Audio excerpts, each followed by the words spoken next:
खरं तर तुम्ही शब्द दिला होता कोणालाही सोडणार नाही, अटक केली. मी कालच खरं तर मीडियाला माहिती नाही, दुर्दैवाने वेगवेगळ्या चॅनलचे काही अँकर कारण नसताना माझ्या नावाची बदनामी करून मला त्याच्यात टार्गेट करतात. माझा दुरावणे पण संबंध नाही आणि ह्यामध्ये मी काल पण जाहीरपणे बोललो. मी पहिल्या दिवसापासून आमचे चोबे म्हणून CP आहेत. मी पुण्याच्याही CPला सांगितलं आणि पिंपरी चिंचवडच्याही, पण पुण्याचे CP म्हणले की दादा टोटली केस ही चोबेंकडे.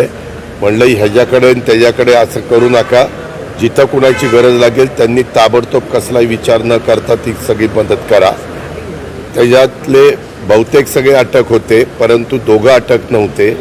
त्यांनी 3 टीम सोडलेल्या होत्या. काल पुन्हा मी सकाळी चोबेला सांगितलं की अजून टीम वाढवा, पण ह्यांना अजिबात सोडता कामा नये. ताबडतोब अटक करून त्यांना जे काही आता नवीन आपण काही कायदे केलेले आहेत, जुने कायदे आहेत, ह्या सगळी कलमं लावून ह्यांचे जे कोणी ह्याच्यात दोषी असतील त्यांच्यावर कारवाई झाली पाहिजे. मी काल ज्या मुलीच्या दुःखद घटना घडलेली आहे तिच्या वडिलांशी पण बोललो. आज मी माझे कोल्हापूरचे कार्यक्रम करून ज्यावेळेस पुण्याला जाईन त्यावेळेस मी संध्याकाळी त्यांचा घरी भेटायला पण जाणार आहे. माझे इतर पण सहकाऱ्यांना मी पाठवलेलं होतं आणि हे दोघांचं लव्ह मॅरेज झालेलं होतं, परंतु आता तो विषय काढून उपयोग नाही.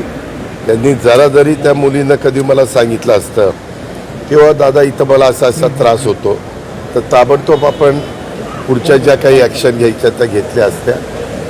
पण जे काही त्यांच्या वडिलांनी त्यांच्या नातेवाईकांनी इच्छा प्रदर्शित केलेली आहे, ह्याच्यात राज्याचे प्रमुख गृहमंत्री या नात्याने मुख्यमंत्र्यांनी लक्ष घातलेलं, मी तिथला पालकमंत्री या नात्याने लक्ष घातलेलं.